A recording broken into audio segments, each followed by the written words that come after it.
Hello my dear students, Hare Krishna. CA intermediate advance accounting quick revision में आज हम लोग पढ़ने वाले हैं accounting standard 28 impairment of assets. ये वीडियो लेक्चर आपके लिए बहुत ही इंपॉर्टेंट है क्योंकि एस 28 एक बड़ा मेजर अकाउंटिंग स्टैंडर्ड है और आज के इस लेक्चर में हम इस स्टैंडर्ड को बहुत ही कॉन्सेप्चुअल तरीके से, बहुत ही समराइज्ड फॉर्म में और पूरी तरह एग्जाम ओरिएंटेड अप्रोच के साथ पढ़ने वाले हैं। तो और स्क्रीन पर देखिए आपको हैंड रिटन नोट्स दिखाई दे रहे होंगे। ये हैंड रिटन नोट्स भी आपके लिए बहुत यूजफुल है क्योंकि पूरा अकाउंटिंग स्टैंडर्ड का जो रेलेवेंट पार्ट है वो एक ही पेज पर उतार दिया गया है। तो रिवीजन के पॉइंट ऑफ व्यू से ये नोट्स बहुत ही यूजफुल हैं। तो चलिए बिना किसी देरी के, बिना किसी विलंब के हम लोग स्टार्ट करते हैं accounting standard 28 impairment of assets. ठीक है, तो सबसे पहले जो है हमें इंपेयरमेंट का जनरल मीनिंग क्या होता है, देसी मीनिंग क्या होता है वो समझना है। तो इंपेयरमेंट का मतलब होता है general meaning reduction in value of assets. Asset की वैल्यू में रिडक्शन आना, असेट की वैल्यू में कमी आना, इसे यहां कहा गया इंपेयरमेंट। ठीक है, तो सबसे पहले आपके दिमाग में एक ही बात आएगी, सर जिस तरीके से टेंजिबल असेट्स की वैल्यू कम होती थी जिसे डेप्रिसिएशन कहते थे, इनटेंजिबल असेट की वैल्यू भी कम होती थी जिसे अमोर्टाइजेशन कहते थे।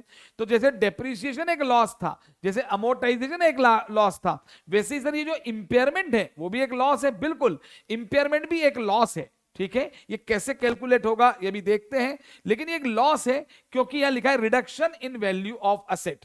ठीक है, तो एक बात यहां पर और दिमाग में फिट कर लें कि जब एस 28 इस अकाउंटिंग की दुनिया में नहीं था तो बैलेंस शीट में कोई भी टेंजिबल या इनटेंजिबल असेट किस वैल्यू पर शो होती थी, कैरिंग किस वैल्यू पर कैरी होती थी, उनका कैरिंग अमाउंट क्या होता था। तो कॉस्ट में से डेप्रिसिएशन या अमोर्टाइजेशन इंटेंजिबल है तो वो लेस करने के बाद जो वैल्यू आती थी उसी पर बैलेंस शीट में असेट कैरी होती थी। रिवैल्यूएशन एक अलग चीज थी पर ये कैरिंग अमाउंट है अगर रिवैल्यूएशन ना हो तो। और अब जब से एस 28 इस दुनिया में आया है तो एस 28 कहता है नहीं भैया, कोई भी टेंजिबल असेट है या इनटेंजिबल असेट है, ठीक है, तो वो बैलेंस शीट में कैसे शो होगी, कॉस्ट लेस डेप्रिसिएशन अमोर्टाइजेशन, वो तो है ही, लेकिन उसके बाद एक और लॉस यहां से लेस होगा, इंपेयरमेंट लॉस। ये कैसे कैलकुलेट होगा देखते हैं। और उसके बाद अब जो नई वैल्यू आएगी उसे कहेंगे revised carrying amount, RCA, revised carrying amount. तो एस 28 एक नए तरह के लॉस की बात करता है और वो लॉस है इंपेयरमेंट लॉस। और एक बात यहां क्लियर हो गई, reduction in value of asset. अच्छा, अभी तक ये लग रहा है कि एसेट का मतलब यहां पे टेंजिबल और इनटेंजिबल है, ऐसा नहीं है। यहां पहले ही क्लियर कर लेते हैं हम कि ये अकाउंटिंग स्टैंडर्ड में कौन सी असेट आएगी वो मत याद करिए, कौन सी असेट्स नहीं आएगी वो देखिए। असेट्स एक्सक्लूड क्लियरली मेंशन्ड है, इन्वेंट्रीज जिस पर AS2 एप्लीकेबल है, डेफर्ड टैक्स असेट जिस पर AS22 एप्लीकेबल है, और ऐसी असेट जो कि कंस्ट्रक्शन कॉन्ट्रैक्ट के दौरान AS7 जिस पर एप्लीकेबल है, अराइज होती है। जैसे कंस्ट्रक्शन कॉन्ट्रैक्ट है, कॉन्ट्रैक्टर को कॉन्ट्रैक्टी से पैसा लेना है तो कॉन्ट्रैक्टी से पैसा लेना है तो वो असेट है। और कोई भी फाइनेंशियल असेट इंक्लूडिंग इन्वेस्टमेंट जिस पर AS13 लगता है इन्वेस्टमेंट पर, तो उन पर AS 28 अप्लाई नहीं होगा। मतलब एक बात क्लियर कर लें कि इन असेट्स पर, इन्वेंट्रीज पर, फाइनेंशियल असेट्स पर, डेफर्ड टैक्स असेट्स पर और asset arising under construction contract पर AS 28 अप्लाई नहीं होगा। मतलब इस पर ये इंपेयरमेंट लॉस जो भी होता है अभी हम कैलकुलेट करेंगे तो वो कैलकुलेट इन असेट्स पर नहीं होगा। ठीक है, तो ये दिमाग में फिट कर लें। अब बात आती है सर ये इंपेयरमेंट लॉस होता क्या, ये तो बताइए। आपने तो बता दिया कि एसेट की वैल्यू कम हो गई, सर कैसे हो गई। सर डेप्रिसिएशन और अमोर्टाइजेशन तो समझ में आता है कि एसेट पास्ट में यूज हुई है, पास्ट में यूज हुई है या टाइम के साथ यूज नहीं हुई है, तो टाइम के साथ या टेक्नोलॉजी पुरानी होगी तो एसेट डेप्रिशिएट हो गई, अमोर्टाइज हो गई। पर ये इंपेयरमेंट क्या है, ठीक है, अभी भी पिक्चर का हीरो है इंपेयरमेंट लॉस, अभी भी उसकी एंट्री नहीं हुई है। अब उसकी एंट्री के पहले कुछ शब्दों का मतलब समझना पड़ेगा। पहला यहां पर है सीए। सीए मतलब सर चार्टर्ड अकाउंटेंट नहीं, वो तो है ही। कैरिंग अमाउंट यहां पर है, तो किसी भी एसेट का कैरिंग अमाउंट क्या होता है, कोई भी टेंजिबल इंटेंजिबल की हम बात करें, उसकी कॉस्ट में से उसका उस दिन तक का, जिस बैलेंस शीट डेट तक का जो भी डेप्रिसिएशन है, अमोर्टाइजेशन लेस करने के बाद जो वैल्यू आती है उसे कैरिंग अमाउंट कहते हैं। ठीक है सर, मान ली बात। अब एक वर्ड समझना है, नेट सेलिंग प्राइस क्या होती है। कुछ शब्दों का मतलब पहले समझना है। Net selling price, balance sheet date पर हम देखते हैं कि अगर हम हमारी एसेट को बेचने जाएं तो बेच के क्या मिलेगा, से 100 रुपए मिलेंगे, ठीक है, और उसको बेचने में क्या खर्चा होगा, कमीशन, ब्रोकरेज एक्सेट्रा, तो 10 रुपए का खर्चा होगा मान लीजिए। तो नेट उसे बेचकर क्या मिलेगा, इसे कहते हैं net selling price. Sir asset बेचेंगे ही क्यों, अरे मैं क्या कह रहा हूं बेचना है, मैं तो अभी कुछ शब्दों के मतलब बता रहा हूं। नेट सेलिंग प्राइस, और इसको ना बेचेंगे असेट को, जैसे मशीनरी का एग्जांपल ले ले, उसे नहीं बेचेंगे तो यूज करेंगे, यूज करेंगे तो प्रोडक्शन होगा, प्रोडक्शन होगा तो सेल होगी, सेल होगी तो कैश फ्लो होगा। तो मान लीजिए असेट की लाइफ 5 साल है, तो 5 साल में जो कैश फ्लो होगा उसकी प्रेजेंट वैल्यू हम निकालेंगे, उसे कहते हैं present value of future cash flow, जिसको यहां नाम दिया गया वैल्यू इन यूज। तो हमने कैरिंग अमाउंट सीखा, नेट सेलिंग प्राइस पूछा, वैल्यू इन यूज सीखा, और अब एक और शब्द का मतलब समझेंगे, रिकवरेबल अमाउंट। रिकवरेबल अमाउंट क्या होता है, तो भैया किसी भी असेट से रिकवरी कैसे होगी, जैसे मशीनरी का भी मैं एग्जांपल ले रहा हूं, किसी भी एसेट से रिकवरी कैसे होगी, या तो यूज करके या बेच के। तो बेच के नेट सेलिंग प्राइस, यूज करेंगे तो वैल्यू इन यूज, और विच एवर इज हायर, इन दोनों में से हायर हम देखेंगे। मान लीजिए नेट सेलिंग प्राइस आ रही है से 60 रुपीज की, ठीक है, वैल्यू इन यूज जो आ रही है से 65 रुपीज की, तो भाई बेचने से कम मिलेगा, यूज करने से ज्यादा, तो ऑब्वियसली यूज ही करेंगे, तो विच एवर इज हायर लेंगे, तो ये रिकवरेबल अमाउंट है। ठीक है, तो हमने 4 शब्दों के मतलब सीख लिए हैं, carrying amount, net selling price, value in use और रिकवरेबल अमाउंट। अब पिक्चर के हीरो की एंट्री होती है इंपेयरमेंट लॉस। एस 28 कहता है कि भैया देखो यहां पर 100 रुपए की असेट थी, मान लीजिए उसमें 30 रुपीज का डेप्रिसिएशन लग चुका है, तो आज उसकी वैल्यू कैरिंग अमाउंट 70 रुपीज की है। ठीक है, ये 70 रुपीज की है। अब अकाउंटिंग स्टैंडर्ड 28 कहता है कि अगर किसी भी बैलेंस शीट डेट पर असेट का कैरिंग अमाउंट अगर उसके रिकवरेबल अमाउंट से ज्यादा है, कैरिंग अमाउंट रिकवरेबल से ज्यादा है मतलब रिकवरेबल कम है, तो इसका मतलब वो असेट इंपेयर्ड हो गई है। मेरे इस एग्जांपल में 60 और 65, विचएवर इज हायर 65, तो ये रिकवरेबल अमाउंट है, तो ये 65 की रिकवरी दे रही है। तो एस 28 कहता है कि भैया झूठे ही तुम अपनी एसेट को ताकतवर दिखा रहे हो, तुम अपनी एसेट को बुक्स में दिखा रहे हो कि वो 70 की है। पहली बात तो 70 क्यों सही नहीं फिगर, है अनुमानित फिगर होता है, क्योंकि जो डेप्रिसिएशन अमोर्टाइजेशन होता है ये एस्टिमेटेड बेसिस पर होता है। तो आपने अभी तक का तो लॉस रिकॉर्ड कर लिया, लेकिन जिस एसेट को आप 70 का दिखा रहे हो उसकी औकात, उसकी वर्थ, उसकी रिकवरी उससे सिर्फ 65 रुपए होने की संभावना है, तो 5 रुपए का लॉस और हो गया है। अगर कैरिंग अमाउंट 70 है और रिकवरेबल अमाउंट 72 होता तो फिर गेन रिकॉर्ड नहीं करेंगे, इंपेयरमेंट गेन नाम का कोई शब्द नहीं है, फ्यूचर गेन रिकॉर्ड नहीं करेंगे, लॉस रिकॉर्ड करेंगे। तो अकाउंटिंग स्टैंडर्ड 28 बोलता है इंपेयरमेंट लॉस जो है कब होगा, जब असेट का कैरिंग अमाउंट उसके रिकवरेबल अमाउंट से ज्यादा होगा, तो इसका मतलब वो असेट इंपेयर हो गई है, और फिर वो इंपेयर हो गई है तो आपको वो लॉस रिकॉर्ड करना पड़ेगा, डिफरेंस। और ऑब्वियसली रिवाइज कैरिंग अमाउंट है, ये वही रिकवरेबल अमाउंट ही आ जाएगा। आप इंपेयरमेंट लॉस रिकॉर्ड करने के बाद जो वैल्यू है वो रिकवरेबल अमाउंट पर ही आपकी एसेट आ जाएगी। और ये इंपेयरमेंट लॉस हर बैलेंस शीट डेट पर, हर बैलेंस शीट डेट पर चेक करना है। ठीक है, और कैसे अभी और आगे थोड़ा डिटेल में देखते हैं। अब यहां पर जो एक डाउट क्रिएट होता है वो क्या होता है, सुनिए। आप ये कहेंगे सर ये क्या हो रहा है सर, अरे सर 70 रुपए की एसेट जो है 75 की हो गई तो अपवर्ड रिवैल्यूएशन, 70 की एसेट 65 की रह गई तो डाउनवर्ड रिवैल्यूएशन, तो सर ये तो रिवैल्यूएशन ही तो हो गया। नहीं, इंपेयरमेंट लॉस अलग और रिवैल्यूएशन अलग है, दोनों में डिफरेंस क्या है वो समझिए। भाई मैं एक चार्टर्ड अकाउंटेंट हूं, ऑडिटर हूं, मुझे कंपनी की बैलेंस शीट फाइनल करनी है, मैं कंपनी के मैनेजमेंट से बात कर रहा हूं, ठीक है, तो मुझे मेरी ड्यूटी बनती है कि अकाउंटिंग स्टैंडर्ड अप्लाई होंगे। तो ध्यान दें, अगर पहली बात रिवैल्यूएशन जो होता है वो आउटसाइडर व्यक्ति आके करता है, कंपनी का व्यक्ति नहीं होता है, वो एक प्रोफेशनल वैल्यूअर होता है, और रिवैल्यूएशन में सिर्फ market value, sale value consider की जाती है। भाई जैसे कि मान लीजिए असेट आपकी बुक्स में 100 रुपए पर है और आपको लगता है कि मार्केट में वो कितने में बिक सकती है, से 90 रुपीज में या से 110 में, जो भी वैल्यू है, तो ये मार्केट वैल्यू कंसीडर हुई केवल। तो 100 की 90 हो गई, 10 का डाउनवर्ड रिवैल्यूएशन, 10 का अपवर्ड रिवैल्यूएशन, ये और कुछ भी कंसीडर नहीं करना। लेकिन इंपेयरमेंट जो है देखिए बड़ी टर्म है। इंपेयरमेंट में क्या है, पहली बात तो इंपेयरमेंट जो है इन कंपनी का इनसाइडर व्यक्ति करेगा, चेक करेगा, इंपेयरमेंट की ड्यूटी उसकी है चेक करने की, और ये मैनेजमेंट का पर्सन होता है, पहली बात। दूसरी बात, इंपेयरमेंट लॉस निकालने के लिए आपको केवल असेट की मार्केट वैल्यू नहीं देखनी है, सेल वैल्यू नहीं देखनी है। सेल वैल्यू मान लीजिए 100 रुपए, सपोज ये फिगर्स पे ध्यान मत दें, सेल वैल्यू मान लीजिए 90 रुपीज है, उसको बेचने में जो खर्चा होगा से 2 रुपए होगा, तो नेट सेलिंग प्राइस 88 है। तो मार्केट वैल्यू सेल वैल्यू भी देखी, यहां पर हमने कॉस्ट ऑफ डिस्पोजल भी देखी, selling expenses, cost of disposal, और इसके बाद हमने वैल्यू इन यूज, इस एसेट को ना बेचे, इसको यूज करके जो कैश फ्लो जनरेट होगा उसकी भी प्रेजेंट वैल्यू डिस्काउंटिंग रेट से हमने निकाली, और उसके बाद विच एवर इज हायर देखा, फिर रिकवरेबल अमाउंट आया, और फिर हमने डिसाइड किया कि वो इंपेयर हुई कि नहीं। मतलब अभी कहने का मतलब ये है सिर्फ कि इंपेयरमेंट लॉ, देखिए अमोर्टाइजेशन अलग, डेप्रिसिएशन अलग, ये तो असेट से रिलेटेड पास्ट लॉस की बात कर रहे हैं।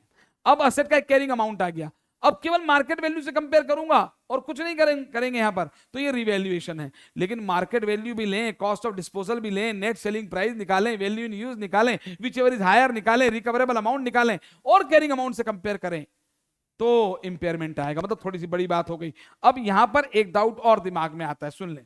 सवाल में केवल रिवैल्यूएशन होगा, अपवर्ड डाउनवर्ड आप कर देंगे, कोई दिक्कत नहीं। और जैसा कि हमने ये यहां पर मैंने एग्जांपल लिया है, ये एग्जांपल में केवल इंपेयरमेंट था, कोई दिक्कत नहीं। मतलब केवल अगर रिवैल्यूएशन का सवाल आ जाए तो भी दिक्कत नहीं, और रिवैल्यूएशन को छोड़ दो, केवल इंपेयरमेंट का आ जाए कोई दिक्कत नहीं। लेकिन मिक्स सवाल भी आ सकते हैं, इंपेयरमेंट लॉस और रिवैल्यूएशन दोनों आ जाए, तो उसमें वही होगा कि पहले मार्केट वैल्यू से तो अपवर्ड डाउनवर्ड रिवैल्यू कर लेंगे, उसके बाद आगे की प्रोसेस चालू होगी। तो उसके लिए एक सेपरेट एग्जांपल करना पड़ेगा, अभी हम केवल कॉन्सेप्ट पे ध्यान देते हैं। चलिए, तो ये हमने बेसिक बात यहां तक समझ ली। अब बड़ी इंपॉर्टेंट बात, ध्यान समझें। असेट इंपेयर कब होगी? ध्यान दें, जब किसी भी बैलेंस शीट डेट पर, ठीक है, असेट का कैरिंग अमाउंट उसके रिकवरेबल अमाउंट से ज्यादा है, ठीक है। और रिकवरेबल अमाउंट कैसे आता है? नेट सेलिंग प्राइस और value in use whichever is higher से आता है। अब इन दोनों का रिकवरेबल अमाउंट होता है ये हायर से। अब ध्यान देना, एनएसपी, वीआईयू या रिकवरेबल अमाउंट, ये तीनों ही पॉजिटिव भी हो सकते हैं,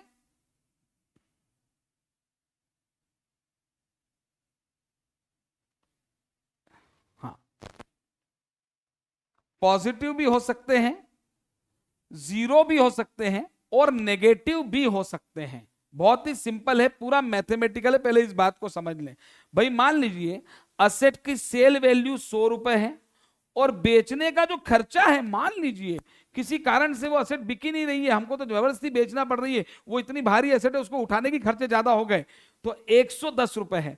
तो क्या ये नेट सेलिंग प्राइस नेगेटिव आ गई? 10 रुपए यस आ गई। सेल वैल्यू 100 है, बेचने के खर्चे भी 100 रुपए लग जाए तो ये नील आ गई।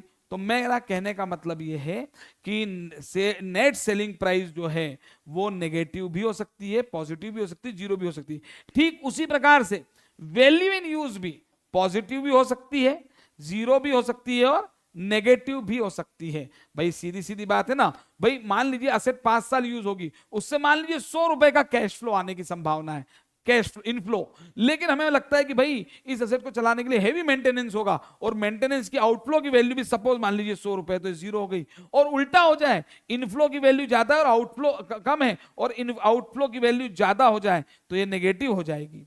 तो कहने का मतलब ये है कि net selling price, value in use और रिकवरेबल अमाउंट तीनों ही नेगेटिव हो सकते हैं, पॉजिटिव भी हो सकते हैं, और जीरो भी हो सकते हैं। यहां पर इसको ऐसे समझें और समझें, net selling price, value in use, मान लीजिए नेट सेलिंग प्राइस है -70, सपोज नेट नेगेटिव, और वैल्यू इन यूज है -80, तो रिकवरेबल अमाउंट क्या आएगा? विच एवर इज हायर, तो हायर तो नेगेटिव फिगर में हायर तो 70 होगा, ठीक है। तो ये रिकवरेबल अमाउंट भी क्या आ गया? नेगेटिव आ गया, रिकवरेबल अमाउंट भी नेगेटिव आ गया, ठीक है। तो इस बात को समझिए कि मान लीजिए यहां पे बड़ी इंपॉर्टेंट बात बोल रहा हूं, असेट का कैरिंग अमाउंट मान लेते हैं 100 रुपए का है, इसमें कॉस्ट में से डेप्रिसिएशन अमोर्टाइजेशन लेस हो चुका है। अब हम चेक कर रहे हैं ये असेट इंपेयर्ड हुई कि नहीं, इंपेयरमेंट आया कि नहीं। तो इंपेयरमेंट के लिए हमने इसका रिकवरेबल अमाउंट निकाला। रिकवरेबल अमाउंट जो है मान लीजिए 80 होता तो 20 का इंपेयरमेंट लॉस है। रिकवरेबल अमाउंट अगर 0 होता, 0, तो फिर पूरा 100 का इंपेयरमेंट लॉस है। लेकिन भाई साहब किस्मत कितनी खराब देखिए, रिकवरेबल अमाउंट -70 है, मतलब 100 रुपीज की एसेट है, कैरिंग अमाउंट ज्यादा है, रिकवरेबल अमाउंट कम भी है और नेगेटिव है, तो -70 है रिकवरेबल अमाउंट। तो भैया इंपेयरमेंट 100 रुपए की एसेट पे 100 रुपए का तो इंपेयरमेंट लग ही गया। तो हाँ, कैरिंग अमाउंट कभी भी देखिए, डेप्रीसिएशन और अमोर्टाइजेशन, ठीक है ना, मैक्सिमम उतना ही लग सकता था जितना एसेट की बुक वैल्यू है। भाई 100 रुपए की एसेट पे 100 से ज्यादा डेप्रीसिएशन नहीं लगेगा। वैसे इंपेयरमेंट लॉस 100 रुपए की एसेट है बुक्स में, आज डेप्रीसिएशन अमोर्टाइजेशन के बाद मान लीजिए, अब इसकी वैल्यू -70 है, तो 100 तो पूरे गए, उल्टा 70 और जेब से लगेंगे। तो ये 100 रुपए का तो इंपेयरमेंट लॉस है, और 70 रुपए का जो लॉस है, इसको लॉस ना कहते हुए कहा जाएगा इंपेयरमेंट लाइबिलिटी। अरे फ्यूचर लॉस है ना, 100 इंपेयरमेंट लॉस भी पीएनएल में जाएगा जनरली, जब तक मैं कुछ और ना बताऊं। जैसे डेप्रिसिएशन था, अमोर्टाइजेशन था, वैसे ही इंपेयरमेंट लॉस भी पीएनएल में ही जाता है, कुछ एक्सेप्शन है। तो अल्टीमेटली ये 100 रुपीज का लॉस तो इंपेयरमेंट लॉस है, और एक्स्ट्रा 100 के बाद 100 की एसेट चली गई, उसके बाद 70 और नेगेटिव आ रहा है, तो वो कहलाए, उसके उस लॉस के लिए प्रोविजन बनाना पड़ेगा। जैसे प्रोविजन लाइबिलिटी होती है, तो एस 28 में उसको कहा गया इंपेयरमेंट लाइबिलिटी। तो वो इंपेयरमेंट लाइबिलिटी के लिए मतलब अल्टीमेटली इंपेयरमेंट लॉस के नाम से पीएनएल में 100 रुपए जाएगा, और जैसे पीएनएल टू प्रोविजन, प्रोविजन भी तो पीएनएल से बनता है, तो 70 रुपीज की इंपेयरमेंट लाइबिलिटी आएगी। चलिए चलिए, तो यहां तक की बात क्लियर हो गई। अब और आगे हम लोग बढ़ते हैं, जरा ध्यान देंगे। अकाउंटिंग स्टैंडर्ड 28 क्या कहता है, it's very important now. Impairment का टेस्ट, आपकी एसेट इंपेयर हुई है या नहीं हुई है, इसका टेस्ट आपको हर बैलेंस शीट डेट पे चेक करना है। और अब यह ध्यान से सुने, फॉर इंडिविजुअल एसेट्स और फॉर सीजीयू, अकाउंटिंग स्टैंडर्ड 28 आने के बाद अकाउंटिंग की दुनिया को एक और नया शब्द मिला, और वो था कैश जनरेटिंग यूनिट। तो एस 28 ये कहता है कि इंपेयरमेंट लॉस हर बैलेंस शीट डेट पर चेक किया जाएगा, है कि नहीं, और वो इंडिविजुअल एसेट के लिए किया जाएगा, हर एसेट के लिए अलग अलग, लेकिन कभी कभी कैश जनरेटिंग यूनिट के लिए किया जाएगा। अरे सर, ये कैश जनरेटिंग यूनिट होता क्या है, तो मैंने यहां पर लिखा है स्मॉलेस्ट ग्रुप ऑफ एसेट। तो ये तो क्लियर हो गया कि इंडिविजुअल एसेट मतलब एक एसेट थी, ग्रुप ऑफ एसेट मतलब एक से ज्यादा है। पर ये हुआ क्या, अब ध्यान से समझें। मान लीजिए हमारे बिजनेस में मशीनरी 1 है, मशीनरी 2 है, दोनों की कॉस्ट अलग अलग पता होगी, दोनों का डेप्रिसिएशन अमोर्टाइजेशन तो नहीं, डेप्रिसिएशन अलग अलग पता होगा, तो दोनों का कैरिंग अमाउंट हमारे पास अलग अलग आ जाएगा, ठीक है, और दोनों की नेट सेलिंग प्राइस हमें अलग अलग पता चल जाएगी। लेकिन वैल्यू इन यूज, अभी तक तो अगर इनकी वैल्यू इन यूज अलग अलग पता चल जाए, मतलब इनसे जनरेट होने वाले कैश फ्लो अलग अलग पता है। जैसे मशीन 1 पे मान लो एक प्रोडक्ट बनता है X, मशीन 2 पे एक प्रोडक्ट बनता है Y, ठीक है ना। अब X अलग बिकता है, Y अलग बिकता है, दोनों के कैश फ्लो अलग अलग है, दोनों मशीन के कैश फ्लो अलग अलग पता है, तो ये वैल्यू इन यूज भी अलग अलग पता है। तो वैल्यू इन यूज अलग अलग पता है, एनएसपी अलग अलग पता है, तो रिकवरेबल अमाउंट अलग अलग आ जाएगा, तो इनका इंपेयरमेंट लॉस भी अलग अलग आ जाएगा इंडिविजुअल एसेट का। लेकिन आप इसको समझिए, M1 और M2 दो मशीन है, इन दोनों से मिलकर एक ही प्रोडक्ट बनता है X, और इसको बेच के कैश फ्लो आता है। तो जो कैश फ्लो है वो ना केवल M1 का है ना केवल M2 का है, वो दोनों का है। तो वैल्यू इन यूज इंडिविजुअल नहीं आ पाएगी, वो टोटल में ही आ पाएगी। यस, और यहीं से जनरेट हुआ, प्रकट हुआ एक नया कॉन्सेप्ट, कैश जनरेटिंग यूनिट। अब इंपेयरमेंट लॉस निकालने के लिए वैल्यू इन यूज, चूंकि मुझे दोनों मशीन का टोटल पता है, तो दोनों मशीन का मुझे ग्रुप बनाना पड़ेगा। स्मॉलेस्ट ग्रुप क्यों बोला, मशीन 3 को इसमें क्यों जोड़ूंगा, मान लो मशीन 3 का कैश फ्लो अलग पता है, तो लार्जेस्ट ग्रुप नहीं बनाना है, स्मॉलेस्ट ग्रुप जितना कैश फ्लो के लिए। तो यहां पर वैल्यू इन यूज टोटल में पता है, तो अब ये सारे अमाउंट जो इंडिविजुअल पता भी थे, इन सब का भी टोटल करके इंपेयरमेंट लॉस टोटल आएगा मेरे पास, और एंट्री पास होगी impairment loss account debit to CGU में 2 एसेट है, 2M1 M2 और उसको एक रेशो में बांटेंगे। वो रेशो दिया होता है कैरिंग अमाउंट असेट का। इंपेयरमेंट लॉस के पहले जो M1 M2 का बैलेंस था, दो मशीनरी का, दोनों का लॉस है ना, तो कंबाइंड। तो इंपेयरमेंट लॉस हर बैलेंस शीट डेट पर चेक करना है, असेट इंपेयर हुई कि नहीं। इंपेयरमेंट हो गई कब? जब असेट का कैरिंग अमाउंट उसके रिकवरेबल से ज्यादा है, कैरिंग अमाउंट कम है, रिकवरेबल ज्यादा है, तो इंपेयरमेंट गेन रिकॉर्ड नहीं करना है। ये बिल्कुल क्लियर है ना। और अब आगे की बात यहां पर, और यहां कैश जनरेटिंग यूनिट का कॉन्सेप्ट क्यों आया? बेसिकली वैल्यू इन यूज के लिए, वो अलग अलग पता हो जरूरी नहीं है। और देखिए केवल मशीन की बात नहीं है, केवल मशीन की बात नहीं है। एक मशीन है, एक फर्नीचर है, और ये पूरी की पूरी फैक्ट्री बिल्डिंग है। अब ऑब्वियसली मशीनरी से बेचकर ही प्रोडक्ट बिक रहा है, बनकर ही प्रोडक्ट बिक रहा है, और उससे कैश फ्लो आ रहा है। तो इस कैश फ्लो में केवल मशीन का योगदान नहीं है। इसी फैक्ट्री में फर्नीचर है, कहीं ना कहीं ये भी इनडायरेक्टली यूज हुआ है, ये बिल्डिंग भी, फैक्ट्री बिल्डिंग भी यूज हुई है। तो अल्टीमेटली वो कैश फ्लो सारी एसेट से रिलेटेड है। तो ये अपने आप में एक कैश जनरेटिंग यूनिट है। तो टोटल में ही इंपेयरमेंट लॉस निकलेगा और फिर इंडिविजुअल एसेट्स में बटेगा। As per AS 28 impairment loss is tested, calculated at each balance sheet date, ठीक है, and it is for maybe for individual assets and sometimes maybe for a cash generating unit, ठीक है। अब आगे बढ़ते हैं, ध्यान दें। अब ये एस एक इंपॉर्टेंट मोड़ लेने वाला है, ध्यान दें क्या। अब देखिए सीजीयू हमने समझ लिया कि वो ग्रुप ऑफ असेट्स है। अब सीजीयू में दो विलेन की एंट्री हो रही है। पिक्चर का हीरो था इंपेयरमेंट लॉस, साइड एक और एक्स्ट्रा हीरो आ गया कैश जनरेटिंग यूनिट, और अब इसमें विलेन आ रहे हैं। यहां पर कुछ दो शब्द हैं, ये है गुडविल और कॉर्पोरेट असेट्स। ये क्या चक्कर है, और इनके लिए यहां कुछ पॉइंट्स लिखे हैं। देखिए क्या हुआ, यहां समझेंगे इस बात को, इस जनरल एग्जांपल से। कॉन्सेप्ट समझना है भैया सिर्फ, ठीक है। मान लीजिए हमने अमलगमेशन एब्जॉर्प्शन के तहत एक कंपनी खरीदी, उसमें दो डिवीजन हमारे पास आए। डिवीजन ए, एक ही डिवीजन हमने खरीदा, मान लीजिए उसमें एक मशीन M1 है, M2 है, ठीक है। हमने एक डिवीजन खरीदा और डिवीजन की जो वर्थ थी, नेटवर्थ थी, वो 100 रुपए थी, और जो कंसिडरेशन हमने पे किया वो 120 पे कर दिया, ठीक है ना। M1 M2 में मान लो 60 की M1 थी, 40 की वैल्यू, ये टोटल 100 रुपए की वैल्यू हो गई। ये असेट की वैल्यू थी, नेटवर्थ, लेकिन हमने 120 पे कर दिया। और इसका मतलब एक्स्ट्रा पेमेंट जब भी करते हैं तो एक्स्ट्रा पेमेंट क्या होता है, वो गुडविल है, ठीक है। तो डिवीजन ए हमने एक्वायर किया, और इसकी असेट्स की बात करें तो ये गुडविल है 20 रुपए की। तो हम कहेंगे yes, a CGU M1 and M2 is a cash generating unit. इससे मान लीजिए कैश फ्लो एक ही साथ आता है M1 M2 से, और it consist of A goodwill, इसमें गुडविल भी है इससे रिलेटेड, ठीक है। वैसे ही हमने दो डिवीजन खरीदे होते ए और बी, ध्यान से समझें। इसमें दो मशीन है M1 M2, इसमें दो मशीन है M3 M4 सपोज, ठीक है ना। बिल्डिंग भी हो सकती है, फर्नीचर भी हो सकता है। इसकी नेटवर्थ है 100 रुपए, इसकी नेटवर्थ है 110 रुपए। हमने इसके लिए कंसिडरेशन पे किया, ध्यान दें 120 रुपए, इसके लिए 150 रुपए, यहां 20 रुपए एक्स्ट्रा दिए, यहां 40 रुपए एक्स्ट्रा दिए, टोटल 60 रुपए की गुडविल है। अगेन गुडविल टोटल 60 है, इसमें दो कैश जनरेटिंग यूनिट है ए और बी,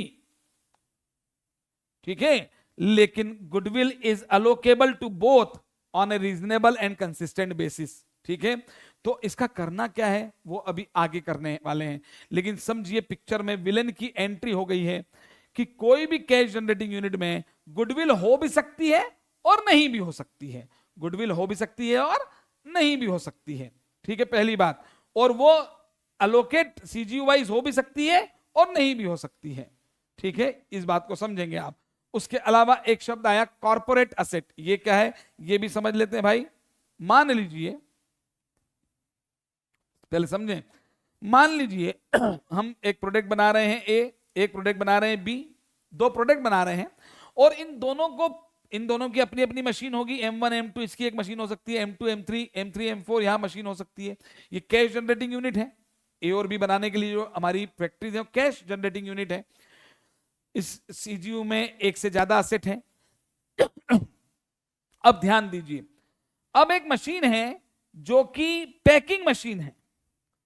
ए और बी दोनों जब बन जाते हैं प्रोडक्ट, तो उसके बाद जो है वो वहां पे पैक होता है। तो ये पैकिंग मशीन ना ए की है ना बी की है, ओवरऑल है, टोटल है, पूरे बिजनेस की है, ये कॉर्पोरेट एसेट है। और एग्जांपल ले लेते हैं कि भाई ये एक फैक्ट्री है, ये एक फैक्ट्री जहां पे ए और बी बन रहे हैं, और ये हमारे पूरी कंपनी की बिल्डिंग है, ये फैक्ट्री बिल्डिंग है, ये केवल एक फैक्ट्री, ये पूरे ऑफिस बिल्डिंग है, कॉर्पोरेट बिल्डिंग है ये, तो ये कॉर्पोरेट एसेट है। तो कहने का मतलब ये सर, पर इसका यूज क्या होगा, वो यूज क्या होगा वही अभी हम एग्जांपल से समझेंगे। तो पहले कॉन्सेप्ट समझ लें यहां पर। तो क्या होता है इंपेयरमेंट लॉस, इंडिविजुअल एसेट के लिए भी निकलेगा, कैश जनरेटिंग यूनिट के लिए भी निकालना पड़ सकता है। कैश जनरेटिंग यूनिट में गुडविल और कॉर्पोरेट एसेट्स भी आ सकती हैं। तो देखिए मैक्सिमम यहां 3 केस बने हैं। ये जो टेबल मैंने बनाई है ये बड़ी इंपॉर्टेंट टेबल है। देखिए जब भी कैश जनरेटिंग यूनिट का सवाल आएगा तो हो सकता है, ध्यान दीजिए, गुडविल भी हो, कॉर्पोरेट एसेट भी हो सीजीयू में, और other assets M1 M2 machinery भी हो, तीनों यस। दूसरा केस गुडविल हो, अदर एसेट्स, अब कुछ एक्वायर करोगे, कैश जनरेटिंग यूनिट आप लोगे तो उसमें मशीन्स तो होंगी, कोई एसेट्स तो होंगी, तो अदर एसेट्स हैं, गुडविल है लेकिन कॉर्पोरेट एसेट नहीं है, ऐसा केस आ सकता है। और यह भी हो सकता है कि अदर एसेट्स तो है ही और कॉर्पोरेट एसेट हो सवाल में लेकिन गुडविल का ना एडजस्टमेंट हो। तो ये 3 केस बन सकते हैं। तीनों ही नो नो नो अगर हो तो फिर कुछ भी नहीं है, तो फिर सवाल ही नहीं है, फिर तो माहौल बन गया। तो इसलिए ये 3 केस मैक्सिमम बन सकते हैं। अब इनका करना क्या है वो इंपॉर्टेंट है, ठीक है। इंपेयरमेंट लॉस निकालना सीख लिया, कैरिंग अमाउंट और रिकवरेबल अमाउंट। कैरिंग अमाउंट अगर ज्यादा है और रिकवरेबल अमाउंट अगर कम है, ठीक है, तो असेट इंपेयरमेंट हुई है, या सीजीयू का भी इंपेयरमेंट हो सकता है, एक से ज्यादा असेट हो सकती है। सीजीयू में गुडविल कॉर्पोरेट एसेट हो भी सकती है और नहीं भी हो सकती है। अगर हैं तो ध्यान दीजिए, सवाल अभी करेंगे, एक एग्जांपल से समझाऊंगा। गुडविल एंड कॉर्पोरेट एसेट्स के लिए जब भी सवाल आएगा तो आपको देखना पड़ेगा क्या वो गुडविल और corporate asset allocated on a reasonable और कंसिस्टेंट बेसिस टू सीजीयू। क्या वो जो गुडविल जितने मैंने अभी टोटल बताया था वो अलग अलग सीजीयू वाइज पता है? अगर पता है तो एस कहता है टॉप डाउन टेस्ट लगेगा। ये नाम याद करना है आपको, सवाल बड़ा आसान है पर टॉप डाउन टेस्ट लगेगा। सर टॉप डाउन मतलब अभी बताता हूं मैं क्या है, पहले याद कर लो। और अगर मान लो गुडविल या corporate asset CGU wise allocated नहीं हो पा रही अलग अलग, तो फिर बॉटम अप टेस्ट लगेगा, और टॉप डाउन भी लगेगा। पर सर ये होता क्या है, अभी हम सवाल के साथ इस बात को करेंगे, लेकिन पहले दिमाग में फिट कर लें। Impairment loss, individual asset, CGU का भी हो सकता है, सीजीयू में अदर एसेट के साथ गुडविल और कॉर्पोरेट एसेट हो भी सकती है और नहीं भी हो सकती है। और गुडविल और कॉर्पोरेट एसेट अगर सवाल में दी हुई है तो वो देखना पड़ेगा कि सीजीयू पे एलोकेट हो पा रही है या नहीं हो पा रही है। हो पा रही है तो एक टॉप डाउन टेस्ट लगेगा, नहीं हो पा रही है तो 2 टेस्ट टॉप डाउन और बॉटम अप टेस्ट बताए गए AS28 में। ये दिमाग में फिट कर लें पहले, ठीक है। इसको अभी हम देखने वाले हैं। और एक बड़ी इंपॉर्टेंट बात जो यहीं पर मैं आपको पहले ही समझा दूं, ये बड़ी इंपॉर्टेंट बात है, देखिए क्या है ये, ध्यान से समझेंगे। इंपेयरमेंट होगा कब? जब असेट का कैरिंग अमाउंट रिकवरेबल अमाउंट से ज्यादा है। जैसे मान लीजिए 100 रुपए की एसेट है, ध्यान से देखें, 10 रुपए का डेप्रिसिएशन लग गया, अमोर्टाइजेशन हो गया, इसकी बुक वैल्यू 90 है कैरिंग अमाउंट। अब हमने एनएसपी वीआईयू विचेवर इज हायर से रिकवरेबल अमाउंट निकाला, वो रिकवरेबल अमाउंट 86 आ रहा है, तो कैरिंग अमाउंट 90, रिकवरेबल 86। ये असेट 4 रुपए से इंपेयरमेंट लॉस आ गया। ये फर्स्ट ईयर था बिजनेस का, रिकॉर्ड कर लिया। यहां गेन फर्स्ट ईयर में रिकॉर्ड नहीं होगा, लेकिन अब अगले साल सेकेंड ईयर में ध्यान देंगे, यहां पर सेकेंड ईयर। अब सेकेंड ईयर में क्या कहानी हो रही है जरा बहुत ध्यान से समझें। पिछले साल का क्लोजिंग बैलेंस 86, इस बार का ओपनिंग 86। अब मान लीजिए अगले साल का डेप्रिसिएशन मान लेते हैं से 8 रुपए है। डेप्रिसिएशन बुक वैल्यू चेंज हुई तो डेप्रिसिएशन चेंज हुआ, तो ये 8 रुपए है, तो ये आ गया 78, ठीक है। ये आ गया कैरिंग अमाउंट जो है 78। अब सेकेंड ईयर के एंड पर भी हमको चेक करना पड़ेगा कि भाई इंपेयरमेंट है या नहीं है। क्लियर?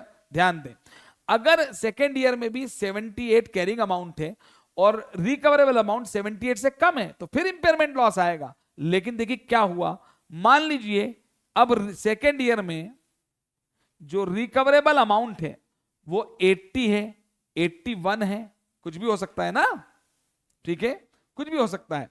तो अब हमें चेक करना है कि इंपेयरमेंट लॉस का क्या होगा। तो कैरिंग अमाउंट 78 है, रिकवरेबल अमाउंट 80 हो 81 हो, अल्टीमेटली वो कैरिंग अमाउंट से ज्यादा है, तो इंपेयरमेंट गेन रिकॉर्ड नहीं होगा, लॉस है ही नहीं। लेकिन एस 28 कहता है कि हर डेट पर आपको इंपेयरमेंट लॉस चेक करना है, और इंपेयरमेंट लॉस है तो रिकॉर्ड करना है, गेन को रिकॉर्ड नहीं करना है। लेकिन अगर एक बार लॉस रिकॉर्ड हो गया और किसी सब्सिक्वेंट डेट पर अगर कैरिंग अमाउंट कम है और रिकवरेबल ज्यादा है, तो फिर आपको गेन तो रिकॉर्ड नहीं करना है, लेकिन जो लॉस पहले रिकॉर्ड हुआ था उसका रिवर्सल करना है। तो रिवर्सल कितना करना है उस पर हम बात करने वाले हैं, और यह बात बहुत इंपॉर्टेंट है, इसमें गलती होती है, समझे बात को क्या। यहां पर 78 की एसेट है और रिकवरेबल अमाउंट मान लेते हैं अभी 82 हो गया, तो आप कहेंगे हाँ सर 78 से 82 हो गया, तो सर 4 रुपए का रिवर्सल कर लो क्योंकि पहले 4 का लॉस रिकॉर्ड किया है, और 83 हो गया, रिकवरेबल अमाउंट 83 है, सुनना ध्यान से, तो 78 की एसेट 83 है, तो 5 का रिवर्सल तो कभी भी नहीं कर सकते, क्योंकि मैक्सिमम रिवर्सल तो उतना ही होगा जितना पहले लॉस रिकॉर्ड हुआ था। तो 83 हो गई, 78 से 83, 5 का रिवर्सल तो नहीं होगा तो मैक्सिमम 4 का ही। लेकिन यह भी याद रखें कि यह भी कॉन्सेप्ट सही नहीं है कि जितना पहले लॉस हुआ था उतना मैक्सिमम रिवर्सल होता है, नो। अब रिवर्सल कैसे होता है यह सुने। कैरिंग अमाउंट 78 है, रिकवरेबल अमाउंट 82 83 कुछ भी उससे मतलब नहीं है, वो तो अपनी जगह है। अब अगर आपको इंपेयरमेंट लॉस को रिवर्स करना है तो पहले ये चेक करना पड़ेगा कि अगर इंपेयरमेंट नहीं हुआ होता तो कैरिंग अमाउंट क्या आता। अभी तो 78 आ रहा है, तो भाई साहब अगर इंपेयरमेंट नहीं हुआ होता तो असेट पे पहले साल 100 में से 10 का डेप्रिसिएशन लगा था 90, और चूंकि वैल्यू चेंज नहीं होती तो एसएलए भी अज्यूम कर रहे हैं, तो दूसरे साल भी 10 का लगा होता तो वैल्यू 80 होती। ये जो 78 आई है ना आपकी, ये 80 होती। अगर इंपेयरमेंट नहीं हुआ होता तो असेट की कैरिंग अमाउंट आज 78 नहीं 80 होती बस। तो उसी हद तक आप केवल 2 का रिवर्सल कर सकते हो, मतलब 5 का रिवर्सल तो कभी भी नहीं होगा, जितना लॉस रिकॉर्ड हुआ था उससे ज्यादा तो कभी भी नहीं होगा। पर यह भी दिमाग में फिट कर लें, ऐसा नहीं है कि जितना लॉस हुआ था उतना रिवर्स कर सकते हैं बिना देखे, नो।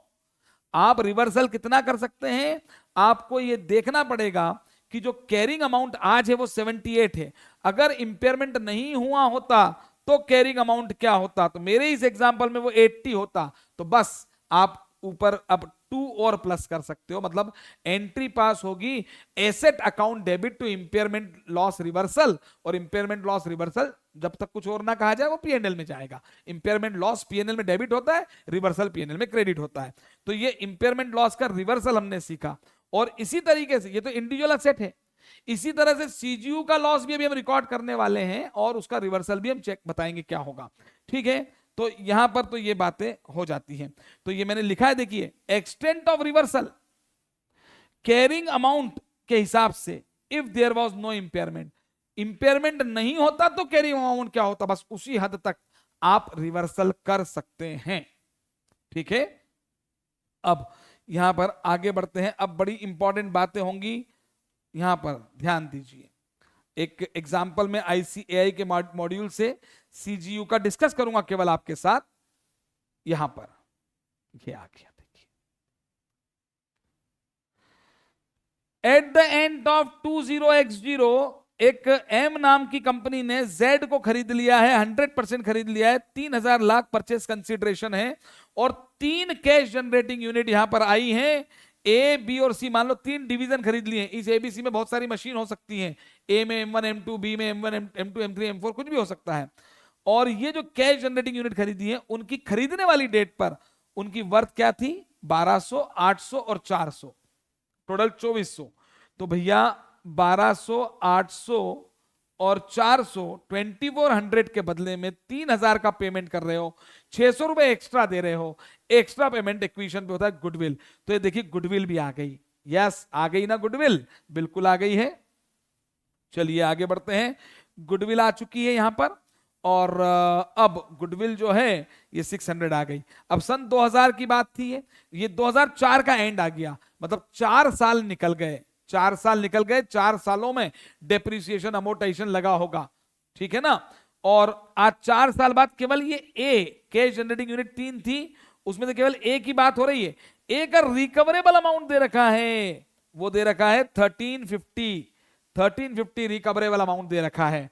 और 4 साल बाद के कैरिंग अमाउंट भी दे रखे हैं 1300, 1200, 800 और गुडविल 120। और सर ये वैल्यू चेंज कैसे हो गई सर, ये तो 1200, 800, 400 था, ये 600 थी। अरे भाई 4 सालों में असेट खरीदी होगी तो असेट की वैल्यू बढ़ी होगी, बेची होगी तो कम हुई होगी, डेप्रिसिएशन लगा होगा, वैल्यू चेंज हुई। सर गुडविल 120 कैसे हो गई?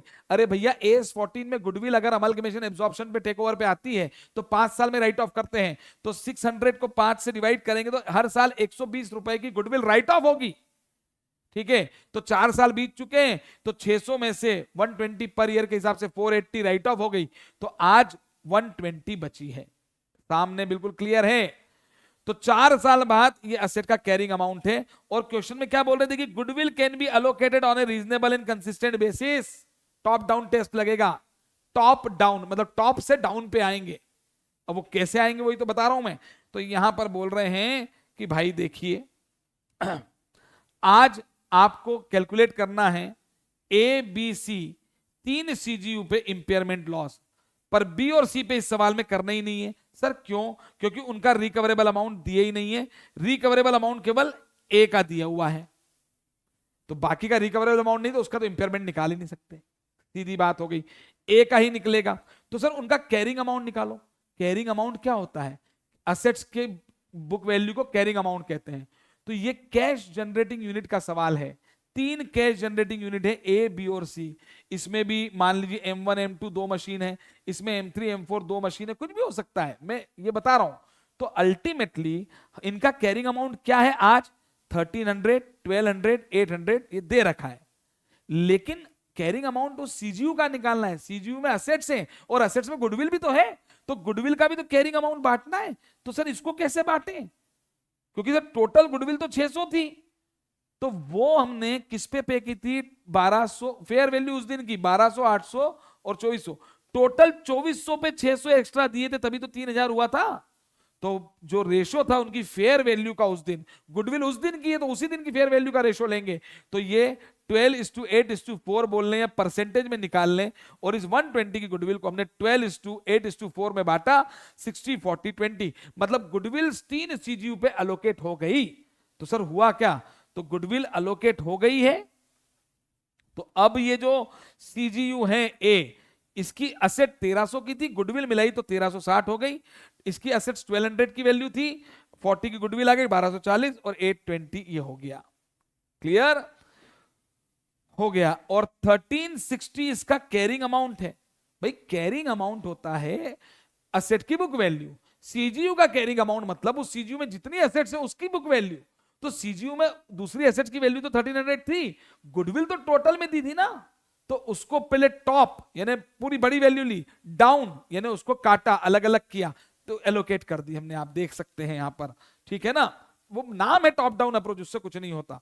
तो अल्टीमेटली आपको CGU में जितनी भी असेट्स है उनके कैरिंग अमाउंट चाहिए, तो इंक्लूडिंग गुडविल निकालना पड़ेगा। गुडविल भी तो असेट है, और उसका कैरिंग अमाउंट अब है 1350, रिकवरेबल अमाउंट 1350 है, तो अल्टीमेटली 10 रुपए का इंपेयरमेंट लॉस हो गया CGU A में।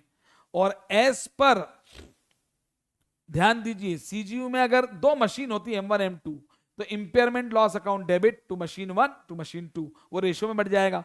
लेकिन अगर गुडविल है तो इंपेयरमेंट लॉस सबसे पहले गुडविल को राइट ऑफ करेगा एज पर अकाउंटिंग स्टैंडर्ड 28, ये पहले गुडविल में जाएगा। ध्यान से समझिए, गुडविल तो एंट्री पास होगी impairment loss account debit to goodwill 10 rupees पर। ये 10 रुपीज से गुडविल कम होगी, तो अल्टीमेटली बैलेंस शीट में गुडविल 120 अब नहीं आएगी, अब 110 आएगी, एक और आगे अब 110 को राइट ऑफ करना है, जैसा भी है। अब इसको एक पल के लिए और सोच लेते हैं, यहां पर ध्यान दीजिएगा। मान लीजिए रिकवरेबल अमाउंट अगर मान लीजिए सपोज यहां पर 1200 होता, तो 160 का इंपेयरमेंट लॉस आ जाता, तो एंट्री होती impairment loss debit 160 to goodwill, पहले गुडविल ही जाएगी। अरे पहले तो इज्जत ही जाती है भैया, जब भी मार्केट में वर्थ खत्म होगी तो पहले इज्जत जाएगी। तो पहले गुडविल खत्म हो जाएगी, टू गुडविल 120, और बचा हुआ जो है 40 रुपीज का लॉस है, वो इस सीजीयू की जो दूसरी एसेट्स है उससे राइट ऑफ होगी। क्लियर? ये हमने ध्यान से समझिए, इस बात को ध्यान से समझेंगे यहां पर कि बैलेंस शीट में ये तो हमने अलग अलग तो किया है, बैलेंस शीट में तो टोटल गुडविल 120 थी ना। हाँ, तो यहां पर इंपेयरमेंट लॉस केवल हुआ है सीजीयू ए पर, बी और सी पर नहीं हुआ है, पर गुडविल टोटल पता थी तो पहले उसको तो अलग अलग बांटा। तो इंपेयरमेंट लॉस जो है पहले तो गुडविल से राइट ऑफ होगा। मैं फिर कह रहा हूं, कैरिंग अमाउंट कितना था 1360, ये दे रखा है। रिकवरेबल अमाउंट अगर 1200 ही होता तो 160 रुपीज का लॉस हुआ है सीजीयू ए में, तो उसमें 60 की गुडविल है ऐसा मत बोलना, पहले पूरा लॉस गुडविल से राइट ऑफ होगा। Impairment loss account debit to goodwill 120 तो गुडविल से चला जाएगा, और 40 का जो लॉस है वो इस सीजीयू ए में जितनी भी एसेट्स है उनके रेशियो में बढ़ जाएगा। ठीक है, तो ये तो टॉप डाउन टेस्ट हुआ। मतलब आप कब लगता है, जब गुडविल या कॉर्पोरेट एसेट का भी यही ट्रीटमेंट होता भाई, कॉर्पोरेट एसेट टोटल में पता होती तो उसको किसी भी जो रेशो दिया होता उसमें बांट देते तो उस सीजीयू पे आ जाती वो। तो गुडविल और कॉर्पोरेट एसेट अगर रीजनेबल बेसिस पर आपको पोर्शन एलोकेट हो पा रही है तो ये इस तरीके से हम इसको टॉप डाउन टेस्ट कहते हैं। अब आगे बढ़ते हैं इसी सवाल में, अगर goodwill can not be allocated on a reasonable and consistent basis, मतलब ये जो गुडविल थी ये हम इसको बांट नहीं पा रहे हैं। जो 120 की गुडविल है इसमें ए बी सी 3 सीजीयू हैं, तीनों पे किस रेशो में बांटना है वो अलोकेट नहीं हो पा रही है। तो अब ये सवाल देखिए क्या कर रहे हैं, इसको बॉटम अप टेस्ट है और टॉप डाउन टेस्ट है, वो कैसे लगाना है वो समझें। गुडविल अलोकेट नहीं हो पा रही है और रिकवरेबल अमाउंट जो है वो पूरे जेड यानी कंपनी का है, वो ए बी सी का अलग अलग नहीं है, वो 3400 लैक्स दे रखा है। ठीक है, अब पहले तो बॉटम अप टेस्ट लगेगा, बॉटम यानी नीचे, अप यानी ऊपर, पहले नीचे से ऊपर जाएंगे तो पहले केवल ए की बात करेंगे, ए की बात करेंगे। ए की एसेट का कैरिंग अमाउंट 1300 है, सर गुडविल अरे मालूम ही नहीं कितनी एलोकेट हो ही नहीं पा रही है, और रिकवरेबल अमाउंट 1350, तो कैरिंग अमाउंट कम है, रिकवरेबल ज्यादा है, तो इंपेयरमेंट है ही नहीं। ये बॉटम अप टेस्ट का मतलब बॉटम यानी पहले छोटे सेगमेंट का, और पूरी कंपनी बड़ी है उसका एक हिस्सा छोटा है, तो ये टेस्ट लगाया पहले उस सीजीयू ए पर बिना गुडविल के, तो पता चला भाई बिना गुडविल के तो कोई इंपेयरमेंट आ ही नहीं रहा है। ठीक है, अब गुडविल अलोकेट तो नहीं हो पा रही। ठीक है, तो अब टॉप डाउन लगाएंगे, तो अब टोटल में निकालेंगे 1300, 1200 कैरिंग अमाउंट, 800, 120, टोटल 3420। क्या कोई इंपेयरमेंट लॉस बिना गुडविल के आया? नहीं। ठीक है, तो बॉटम अप टेस्ट के बाद कैरिंग अमाउंट वही रहा, देखिए आप, कोई चेंज हुआ ही नहीं। कहने की बात है भाई, अगर मान लो यहां भी इंपेयरमेंट हो जाता, भाई मान लीजिए ये 1300 और ये 1290 होता तो 10 का इंपेयरमेंट लॉस हो जाता ना, तो फिर वो तो रिकॉर्ड कर ही लेते। पहले बॉटम अप टेस्ट लगाया, बॉटम यानी छोटा वाला, एक छोटा सेगमेंट पकड़ लिया, पर उसको गुडविल एलोकेट नहीं हो पा रही है। ठीक है, और अब रिकवरेबल अमाउंट, क्योंकि गुडविल तो है ही नहीं, गुडविल तो अलग पता ही नहीं है ना, तो रिकवरेबल अमाउंट टोटल में निकाला, टॉप बॉटम अप के बाद अब टॉप डाउन, अब पहले पूरी कंपनी का निकाल रहे हैं, तो ये 3420 कैरिंग अमाउंट है, रिकवरेबल इज 3400, तो 20 का इंपेयरमेंट लॉस हो गया। ठीक है, तो पहले एज पर एस 28 पहले गुडविल ही राइट ऑफ होगी, इस 20 की एंट्री होगी इंपेयरमेंट लॉस टू गुडविल। अब इमेजिन कर लीजिए टोटल 3400 है, सुनना ध्यान से, और मान लीजिए ये आपका होता 3250, तो फिर 150 का इंपेयरमेंट लॉस होता, रिकवरेबल अगर कम होता तो उस 150 का इंपेयरमेंट लॉस होता, तो पहले 120 की गुडविल राइट ऑफ होती, impairment loss debit to goodwill 120, पहले इज्जत ही जाएगी, इज्जत पहले जाती है भैया। इंपेयरमेंट का मतलब ही यही है यार, एसेट्स की वैल्यू कम हो रही है, क्यों? क्योंकि उसका रिकवरेबल कम है, क्यों? क्योंकि मार्केट वैल्यू कम है या कैश फ्लोस कम होने वाले हैं, तो इज्जत ही जाएगी पहले तो कंपनी की। हाँ, और बचा हुआ 120 गुडविल में जाएगी, और बचा हुआ जो 30 है, ठीक है ना, वो सीजीयू ए बी सी तीनों में, भैया तो तीनों के है ना टोटल में, और तीनों में जितनी एसेट्स है उनके रेशो में जाएगा। मान लो M1 M2 सीजीयू ए में है, बी में 2 मशीनें 3 4, सी में 2 मशीनें 5 6, तो रिड्यूस होगा।